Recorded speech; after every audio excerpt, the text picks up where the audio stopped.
ቴዶ ምንሽ ቴዶ ሙርት ይዛለ እንዴ አንተ እንደዚህ ጠብቀን በረሃ ላይ ቁጭ ብዬ እየጠበቅኩ ነው ብዬ ምናምን ሆኖ የወጣ አልበም እንደዚህ የብላኔ አልበም አረ የመጨረሻ የደከመ ነው ቴዶ የእውነት ካንተ የሚጠበቅ አልበም አይደለም። እኔ ዮማሪዮስን ብንጠብቅ ይሻለናል። የእውነት ዮማሪዮስ የፈጠረ ልቀቂው አባቴ ልቀቂው። ኧረ አይሆንም ቴዶ አንድ 4-5 ሙዚቃዎችን ለመስማት ሞከርኩ። የእውነት በጥልቀት ሰማዋቸው። የእውነት የደከመ ነው ያሁኑ አልበም ከስካሁን ካለው በጣም የደከመ ነው። ፕሊስ ባካችሁ ዮማሪዮስን ቶሎ ልቀቅልን በሉት። እስከዛ ስቲፎንን አዳምጣለን አባቴ ያራዳ ልጆች። ስለ ገንዘብ የሚያወራ ትውልድ ጠፋ ማለት ነው ጋይስ። ያሳዝናል በጣም። ስለ ገንዘብ የሚያወራ ሰው፣ ስለ ገንዘብ የሚያስብ ሰው ጠፋ ማለት ነው። አንድ ሰውዬ አንድ አልበም ሊያወጣ ነው ተብሎ እንደዚህ ሀገር ማጨናነቅ፣ ሀገር ማተራመስ ተገቢ ነው ብላችሁ ታስባላችሁ?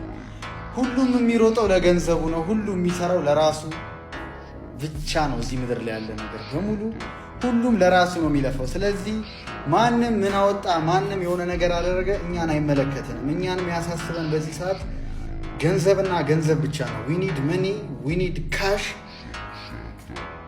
we need this one. okay አይመለከተንም። ስላልበሙ አያገባንም። ነገ ወጣ 8 ሰዓት ወጣ 9 ሰዓት ወጣ አያገባንም። ጋይስ ወጣቶች ንቁ። አሁንም አልነቃችሁም። ይሄ ፖለቲካ ነው። እኛ የምንፈልገው ገንዘብ ብቻ ነው። ገንዘብ ኦኬ። የቴዲ አፍሮ ሙዚቃ እየሰማሁ ነበር አትሉ? እግዚአብሔር ምስክሬ ነው። የፍቅር ሙዚቃ ነው የተሰራውና ይሄ ፖለቲከኞች ውጭ ያላችሁ ሀገር ውስጥ ያላችሁ የሆነ ሮኬት ሚሳይል የሚተኮስ አስመስላችሁ እግዚአብሔር ይስጥ። እንደው አንዳንድ ሰዎች ውጭ ሀገር ሆኖ አሜሪካ ሆኖ ምናምን በለው ፈለጠው የሚል ሙዚቃ ጠብቀው ነበርና ስላሳፈር ክልል እግዚአብሔር ይስጥ። እኛ ሌላ ሀገር የለንም። ምን ሄድበት ቦታ ስለሌለን ይቺው ሀገርላችን ላይ ናት። መንግስትን የምንተቸው ከሆነ እንተቻለን፣ የምናገረው ከሆነ እንናገራለን። ግን በለው ተነስ ምናምን የሚል አይነት ሙዚቃ ባለማሰማትና ጠላቶቻችን ኩሽሽ ስላሉ ደስ ብሎኛል። ቴዲ አዲስ ነገር አልፈጠረም። ብዙ ነገር እጠብቅ ነበር። አያደርገውም ብያቸዋለሁ። አብይ አላገደውም። ኢንተርቪው አልተከለከለም። ሙዚቃው ቫይራል እንዲሆንለት ምክንያቱም እነ ዮማሪዮስ የሚባሉ ሰይጣኖች መጥተዋል። ቂጡን ወግተውታል። እነ ዮማሪዮስ እኮ የጎጃም ልጅ ስለሆነ ነው የማታደንቀው። ዮማሪዮስ ማለት በጣም ሰይጣን፣ የሙዚቃ ሰይጣን ማለት ዮማሪዮስ ነው። ዮማሪዮስን ሊደርስበት አይችልም። ከዚህ በኋላ ማንኛውም ዘፋኝ በዮማሪዮስ ምናልባት ቴዲዮ የሚባለው ሊደርስበት እንደው እንጂ የሚደርስበት ዘፋኝ አይኖርም። በቃ ሸምጥጧል፣ ሩጧል። ዮማሪዮስ የጎጃም ልጅ ስለሆነ አልተደነቀም። ይሄ ግን ሚዲያውን ጉራጌው፣ ትግሬው ምኑ ስለያዘው እኮ ነው። ኤርትራው ይህ ማናራ አሽቀበጫል እንጂ ዮማሪዮስን የሚያክል ዘፋኝ የለም። ዳስታል ግን ተመችቶኛል። ለአዲስ አበባ ህዝባችን ድምፅ ስለሆንክ ቴንኪው ብየዋለሁ ቴዎድሮስ ካሳሁን። በሌላ ጉዳይ ግን አንስማማ። ኢሳያስን በመጋበዙ የመንግስት ሰው ነው። በወያኔ ጊዜ ፍቅር ያሸንፋል እያለ ወጣቱ እንዲተኛ አድርጓል።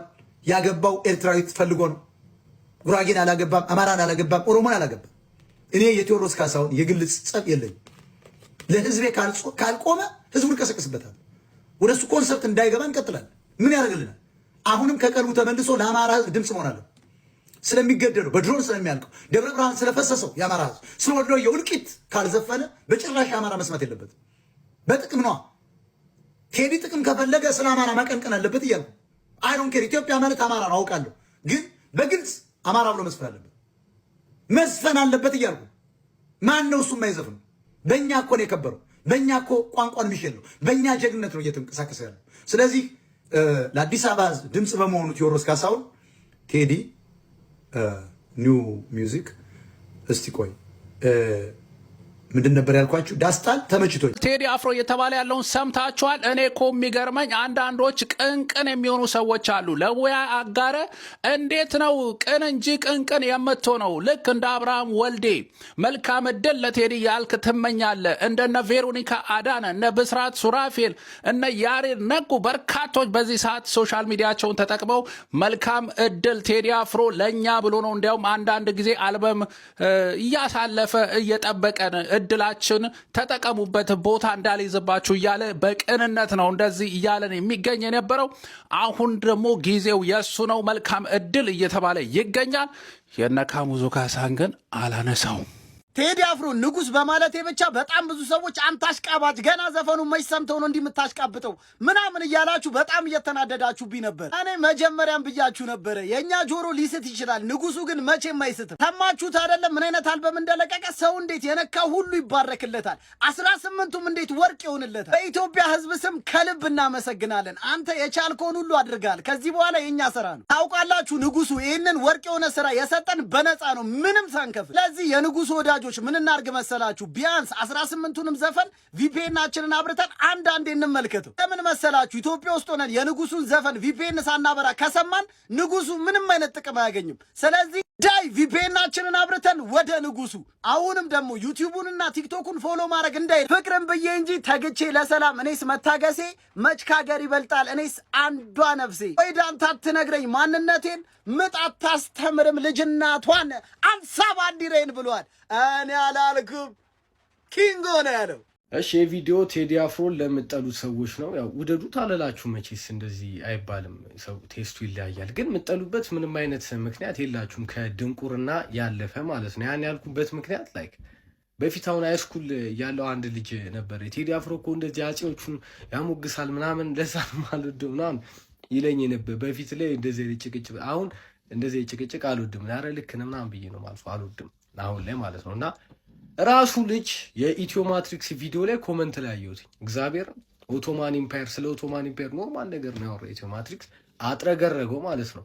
እንዴት አንተ ኦቶማን ኢምፓየር ጀግኖች እኮ ናቸው ምናምን ነገር እያለ ማለት ነው ራሱ። ነገር ግን ኢትዮጵያ ውስጥ ሲሆን አጼዎቹ ምናምን ጭራሽ ቴዲ አፍሮ እንዴት እነሱን ታሞግሳለህ ብሎ ይጠሏል። ከዚህ በላይ ድንቁርና የለም። እንደ ቴዲ አፍሮ ኢትዮጵያን የገለጸ በተለያየ ቋንቋ በተለያየ ባህል ምን ቴዲ ኧረ በክርስቶስ ያልዘፈነ ያላረገው ነገር የለም። የምጠላበት ምክንያት አንድ ሰው መጥቶ እኔ ሊያብራረኝ አጼዎቹ ይላል ትላለህ እንዴ? መጣ እንዴ? እንግሊዞቹ እኮ ይሞገሳሉ። የእንግሊዝ ፀሐይ አጠልቅም እኮ በስማ የእንግሊዞች ኢምፓየር ያልገዙበት ቦታ የለም ይባላል። ኦቶማኖች በስመ አብ የፐርሻን ኢምፓየር አንተ እነሱ ጀግኖች ናቸው ምናምን። ልክ ስለ ኢትዮጵያ ሲሆን በጥቂት ሰዎች ስለምትመራ ስለሚሞሉ አይምሮህ ላይ መርዝ ስለሚረጩብህ መተህ ኢትዮጵያ ጋር ሲሆን ግን ጭራሽ እነሱን አሞገሰ ብለህ ትጠለዋለህ። ይህ ቲፒካል ድንቁርና ነው ለማለት ነው። አመሰግናለሁ። ጃስ በነገራችሁ ላይ ማለት ነው። አሁን ደግሞ አዲስ የጀመራችሁት ነገር አለ። ኮመንት ላይ እያየሁ ነው። ኦሮሞን እንዴት ቴዲ እንትን ምን ሆናችሁ ነው? ምናችሁ ነው ግን እያመማችሁ ያለው? ከመቼ ጀምሮ ነው ተነስታችሁ ከብሔር ጋር ያገናኛችሁት? አነኛቱን ስሙትማ እስኪ እንደዚህ በጣም አነኛቱን ስሙት። ደብረ ዘይት ላይ ለነበረው ጭፍጨፋ ስሙት ብቻ። አሁን ስሙት፣ አደንግጡ፣ እግዚአብሔርን አደንግጡ። ምን ሆናችሁ ነው እንዴ? ምን ሆናችሁ ነው? ልወዳደር እኮ አይደለም ያሉ ለዝፈን ያሉ ህዝቤ ጆሮ ደማ። ደግሞ እስከ ዛሬ የቆየውም ያው የተመሰከረለት ነው፣ እያያችሁ ነው። እስከ ዛሬ የቆየውም ለጀማሪ አርቲስቶች፣ ለነባሮች፣ ከሱ በታች ላሉት እነሱ ሲያወጡ ኧረ እነሱንም አላደበዘዝም ብሎ እንዲህ አይነት ሀምብል ሰው እናንተ ዛሬ ተነስታችሁ ሁዝ ቴዲ ማነው ቴዲ አታስቁኝ። ኤኒዌይስ በ8/8/18 8 ሰዓት ላይ ለቋል። ከ8ኛ ዓመቱ ጋር ምን ያያይዘዋል ምናምን የሚሉ አሉ። አልገባንም። ቀኔ እንዳፈቱ ከሱ ሌላ ማንም ያውቅ የለም። አትመዘዳደቁ። እናንተ ነው እያቀሳሰራችሁ ታጉል እዚህ እየተነተናችሁ ትምትሉት። ኤኒዌይስ አልደርስ ብሎናል። the king is back። የቲክቶክ አካውንት አለው ይኸው ከታች እንትን እንደላችኋለሁ። ፎልሉልኝ፣ በእናታችሁ ፎልሉልኝ እና እስቲ ኪንጎንና ወዳርሱ አባት